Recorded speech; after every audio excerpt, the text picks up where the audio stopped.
Comment jouer en 5-1 au volleyball? C'est une question que j'ai entendue plusieurs centaines de fois. Et le problème, c'est que malgré toutes les vidéos qui existent, je n'ai jamais trouvé de schéma ou de vidéo explicative qui correspondent vraiment. Alors, j'ai décidé d'en faire moi-même une vidéo. Donc, dans celle-ci, je vais te montrer comment bien te placer à chaque rotation du 5-1. Je t'expliquerai également la nouvelle règle qui a été mise en place en 2025 et qui va te permettre d'enfin comprendre ce qu'est vraiment le 5-1 au volley. Reste bien jusqu'à la fin de la vidéo, car une fois que tu auras compris tout ça, ça ne sera plus jamais un problème pour toi de jouer au volley. Pour bien commencer cette vidéo, on va parler déjà des fondamentaux.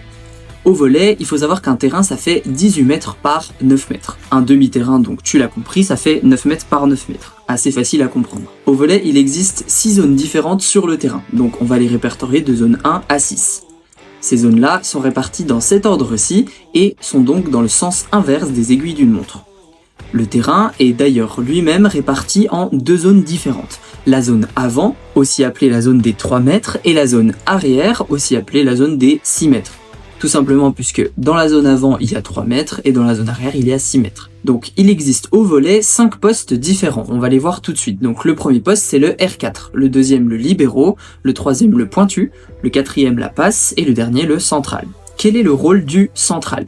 Donc au volley, le rôle du central, ça va être tout simplement de bloquer ou de faire des fixes. Ok? Quel est le rôle du passeur? Le rôle du passeur, lui, ça va être de distribuer les balles et de faire revivre le jeu. Le pointu, c'est tout simplement le spécialiste de l'attaque qui va attaquer du coup en 2. Le libero, c'est le spécialiste de la défense. Et le R4, c'est l'attaquant qui va attaquer en 4 et il va faire aussi des réceptions. C'est un peu un joueur polyvalent. Voilà. Avant de parler du 5-1, on va déjà parler juste des rotations. Donc au niveau des rotations, c'est assez facile à comprendre, mais au volley, on tourne dans le sens des aiguilles d'une montre. Donc si par exemple tout le monde est placé dans cet ordre-là, on va tout simplement tourner dans le sens des aiguilles d'une montre. Donc le passeur va aller à la place du libero, le libero à la place du R4, et etc. Voilà, c'est aussi simple que ça, au niveau des rotations. Maintenant, donc on va voir deux principes fondamentaux qui constituent le volley. Numéro 1, les placements adjacents. Ces placements-là, comment est-ce qu'ils sont organisés? Donc en fait, quand on parle de placement adjacent, on va parler du poste qui est à côté de vous.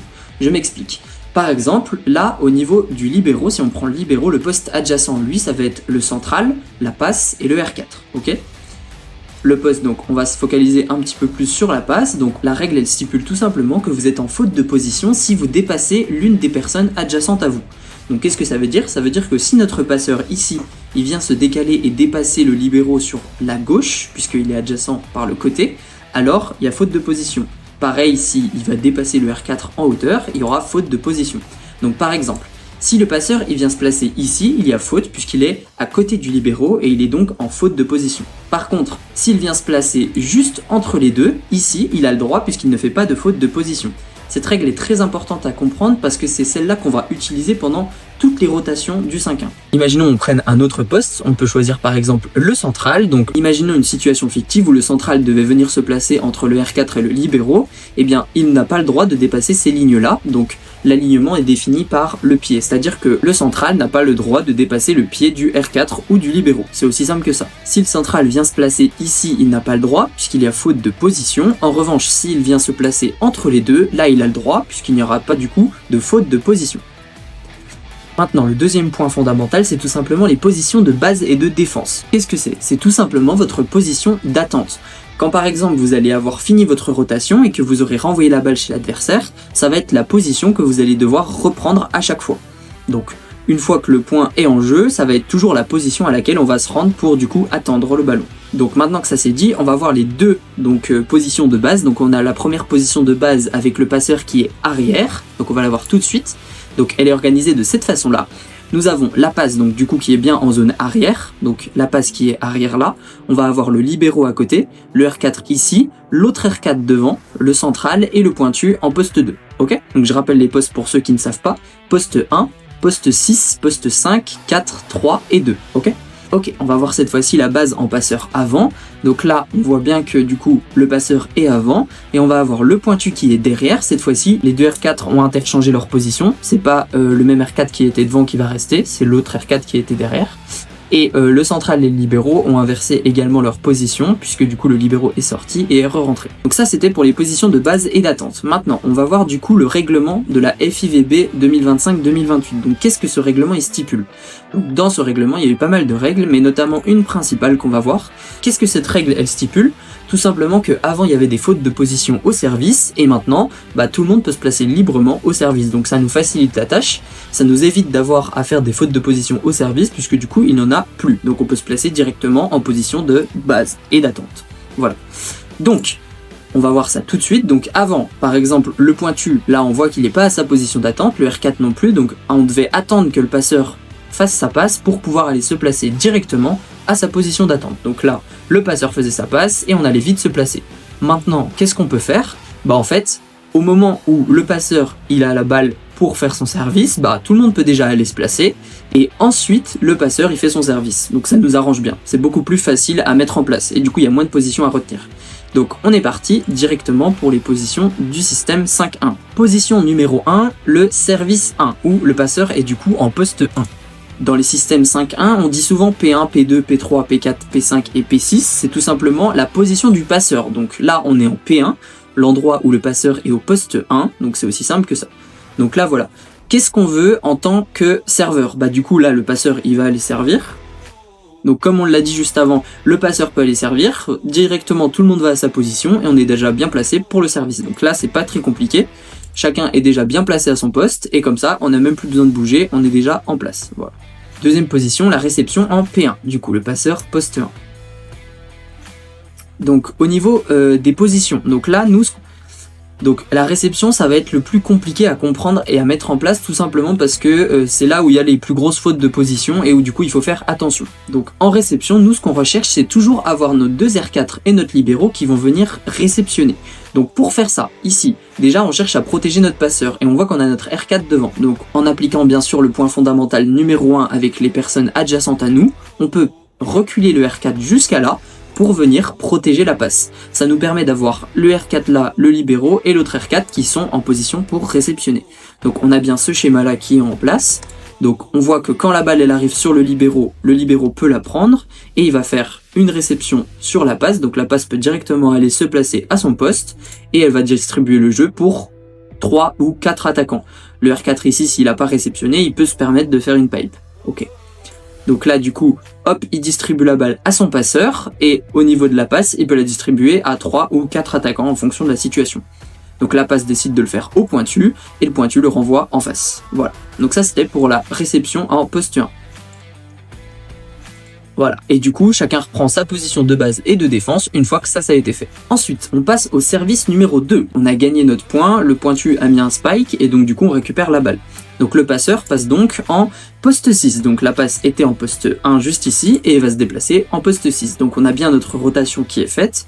Donc voilà. Ensuite, donc du coup, c'est notre R4 qui va venir se placer et on voit bien que le central et le pointu ont inversé leur position. Je vous remontre. Hop, juste là, le central et le pointu inversent leur position, puisqu'on a dit qu'au service, on peut directement être placé à nos positions de base et de défense. On va également déplacer la passe et le libéraux pour être le plus proche possible de son poste. Donc là, on voit que la passe et le libéraux se décalent, et on est bien en position d'attente quand le R4 il va faire son service. Voilà. Ensuite, donc on repasse en réception, puisqu'on a perdu le point, et donc c'est à eux de faire le service. Donc le passeur est toujours poste 6. Donc au niveau de la position en réception, donc là ça change un petit peu, donc il faut faire attention, ça diffère en fonction de vos équipes. Cette étape-là, attention, il ne faut pas faire d'erreur parce que ça dépend de votre club et il y a certains passeurs qui se placent pas forcément ici. Donc là où je vais vous montrer du coup. Donc au niveau de la rotation, donc là moi ce que je cherche à avoir c'est les deux R4 en réception et le libéraux qui est bien derrière. Donc le passeur, comme je répète, il n'était pas forcément obligé d'aller là, il peut se placer différemment en fonction du système 5-1 que vous utilisez, mais généralement il vient se placer là et ça arrive qu'il aille se placer par là ou différemment du moins. Donc du coup, là en reculant directement notre R4, donc on a bien notre R4 qui recule et on a bien R4 libéraux et R4 avec du coup le pointu qui est prêt à aller à son poste, le central également et la passe aussi. Ça nous permet d'avoir toujours 3 réceps, donc là où on est prêt à aller la chercher, et on peut avoir directement chacun à son poste dès que c'est fait. Voilà, donc là imaginons que le R4 réceptionne, le passeur a bien 3 attaquants pour aller chercher directement son ballon. Ok, donc là le R4 fait la passe et il envoie son ballon à son pointu. Une fois que c'est bon, le pointu renvoie la balle en face, chacun a sa base de défense et donc du coup on est prêt à reprendre la balle dès qu'elle revient. Ensuite, donc on vient de gagner le point, on repasse au service. Donc notre passeur est poste 5 cette fois, donc on va tourner, on va bien voir que le passeur était poste 6 juste là, et il va passer au poste 5, donc tout le monde tourne d'un cran. Avant de faire notre rotation et se placer au niveau du service, on voit que notre libéraux il est avant, donc au volet c'est impossible, donc comment est-ce qu'on va faire ? On va tout simplement le sortir, donc il y a un central qui va prendre sa place et le remplacer, et le libéraux il rentrera à la prochaine rotation. Donc là on a nos deux centrales sur le terrain, mais c'est pas grave, ça nous dérange pas. Donc là le central va aller faire son service, chacun se place à son poste, en base de défense, et le central prend sa place dès qu'il a fait son service. Voilà, aussi simple que ça. Donc on a perdu le point, ils ont remis un spike derrière, donc on s'est pris le point. Là on passe en réception numéro 3 avec le passeur poste 5. Donc là, notre passeur est toujours en poste 5, il n'a pas bougé, et du coup, on va changer notre centrale qui était arrière pour le remplacer par un libéraux. Donc maintenant, on a notre libéraux, notre R4, et il nous manque cet R4 là qu'on aimerait bien qu'il aille réceptionner. Donc comment est-ce qu'on va faire ? Donc cette position-là, elle est un petit peu spécifique. Donc c'est une position où le passeur et le R4, ils vont échanger de place. Donc en fait, ça va se passer comme ça. Donc le passeur et le R4, ils échangent de place, et en fait, on peut se dire qu'il y a faute de position, mais en fait, pas du tout. Parce que le passeur et le R4, ils respectent bien les alignements des deux personnes qui sont adjacentes à lui. Donc pour le R4 qui était devant, c'est le central et le R4, et on voit bien qu'ils ne dépassent pas. Et la passe, pareil. Donc au final, il n'y a pas de faute de position. Donc les deux vont alterner deux places, et après, du coup, on est déjà bien placé pour avoir notre placement en réception. On a R4, R4 et libéraux. Du coup, ça nous arrange parce que du coup, on est bien placé pour faire la suite, et on peut directement enchaîner. Donc là, le R4 réceptionne le ballon, on a bien nos trois attaquants qui sont prêts à prendre la balle, le pointu, le central et le R4, et si le R4 a envie de repartir pour faire une pipe, c'est possible aussi. Donc il envoie la balle à son passeur, le passeur fait une passe à qui il veut, il l'envoie au central, le central la renvoie en face, et dès que la balle a passé le fil, on va vite se placer à sa position de base et de défense. Donc là, on se place, la passe recule, chacun va à son poste, et du coup on voit bien que là on est organisé pour être en base de défense. Voilà. Ensuite, donc on a regagné le point, on repasse au service. Donc là, cette fois-ci, on change de base de défense puisque notre passeur passe en poste 4. Donc il est en zone avant, cette fois-ci. Donc on va faire la rotation, hop. Donc on a notre pointu qui va aller au service, donc le pointu recule. Chacun va à son poste de base de défense, hop. Donc là, il y aura juste le R4 et la passe qui vont échanger. Ensuite, le pointu va faire son service et du coup, le point passe en face. Ok, donc ils ont regagné le point, on passe en réception maintenant. Donc le passeur est toujours poste 4, il est toujours ici. Donc là c'est une position un peu spécifique. On voit que notre R4 il est là, mais nous on veut pas l'emmener juste ici, parce qu'en fait son poste au R4 là, son poste il est devant, il est pas là. Donc on va pas chercher à reculer le R4 là. En fait on va pousser le passeur et le central ici, par là, donc on va les pousser. Les deux ils vont se mettre là, et ça nous arrange parce que le R4 qui est juste ici va pouvoir reculer pour se mettre à sa place. Et du coup tout le monde va se décaler un petit peu, ce qui va donner ça. Donc le R4 est à sa place, l'autre R4 aussi, le libéraux là, le pointu se recule un petit peu, et du coup ça nous arrange parce que tout le monde est bien placé, et en plus on a nos deux R4 plus notre libéraux qui sont en réception. Voilà. Donc là on respecte bien les alignements avec le central et le pointu, personne ne dépasse personne, et c'est bon. Une fois que ça a été fait, ça nous arrange bien, donc il n'y a pas de faute de position, chacun va à son poste, par exemple le libéraux il va réceptionner le ballon. Donc quand le libéraux il a son ballon, on voit bien qu'on a notre R4, notre central et notre pointu qui sont prêts à aller attaquer. Attention, le pointu qui est là, il n'a pas le droit de faire de faute puisque du coup il est arrière, donc il n'a pas le droit de sauter aux 3 mètres. Attention à ça. Donc du coup, le passeur il va pouvoir faire une passe à qui il veut, il l'envoie au R4, très bien. Le R4 l'envoie en face, et après on va vite à nos positions de base et de défense, donc là on fait attention. Le passeur est bien devant, le R4 aussi, et le pointu est bien arrière, ok ? Faut faire attention à ça. Ensuite, donc on a gagné le point, on repasse au service, donc le passeur est cette fois-ci poste 3. Donc non, on va faire notre rotation, le passeur passe poste 3, et du coup on va avoir notre R4 au service qui va reculer, chacun va à son poste de base et de défense directement, hop, et le R4 il va se placer juste derrière, hop, à son poste. Et voilà, et là du coup on est déjà bien placé pour faire une position de base et de défense, sauf que les adversaires nous mettent le point et du coup on repasse en réception. Réception 5, le passeur en poste 3 ou P3. Donc ici, comme d'habitude, on va chercher à avoir notre R4 qui va venir prendre la réception avec le libéraux et l'autre R4. Donc notre pointu nous embête un peu, on va le faire reculer avec l'autre R4 qui va prendre sa place. Et du coup on va avoir R4, libéraux, R4 et le pointu est bien derrière, il fait pas de faute de position. Et quand la balle elle arrive, le pointu se décale, le central aussi, et on a notre R4 qui est prêt à aller attaquer. Du coup, le libéraux réceptionne, et on a bien central, R4 et pointu pour l'attaque, encore une fois.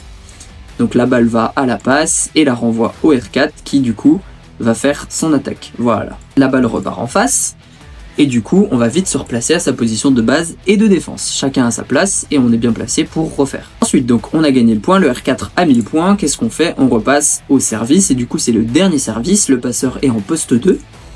Donc notre passeur ici va repasser en poste 2. On fait bien sortir notre libéro qui est passé avant à la place du central pour du coup ne pas faire de faute. Hop, le central rentre à sa place. Et du coup après on a notre central qui va aller faire son service. On fait bien notre rotation comme on a besoin pour se mettre en position de base et de défense. Et le central va faire son service. Hop, il va se placer à sa place directement après. Et on est prêt pour aller défendre son ballon directement après. On passe du coup à la dernière réception. Passeur poste 2, toujours en réception 6. Et on passe du coup à la dernière réception où le passeur est toujours en poste 2. Donc toujours en réception, on ne veut pas que ce soit notre central qui réceptionne. Donc on va venir faire rentrer directement le libéro à la place. Hop, on échange les positions. Donc on a bien pointu R4 libéro, sauf que notre pointu encore une fois il nous embête. Donc on va venir faire reculer le R4. Le central, faut bien faire attention à ce qu'il se décale sur la gauche un petit peu pour laisser la place au R4 pour pas faire de faute de position. Et du coup on a bien R4, R4 et libéro. Et notre passeur qui est déjà en position pour faire sa passe. Donc là c'est vraiment une position ultra avantageuse, sauf pour le pointu qui lui va devoir courir pour aller faire son attaque là-bas. Une fois que la balle elle arrive, chacun va vite à son poste, le R4 réceptionne, donc notre passeur il a la possibilité de faire une passe au central, au R4 et au pointu. Donc il choisit de la faire au R4 encore une fois, et le R4 va la renvoyer en face. Du coup dès que c'est fait, on n'oublie pas vite d'aller reprendre sa position de base et de défense, et du coup voilà. Si ce contenu t'aide et te permet de progresser, tu peux liker et t'abonner. Mais si tu cherches vraiment à progresser au volley, alors je te laisse m'envoyer Bicom sur Instagram, je t'ai mis le lien dans la description afin que je t'aide enfin à progresser dans ce sport. C'était Arthur, ciao!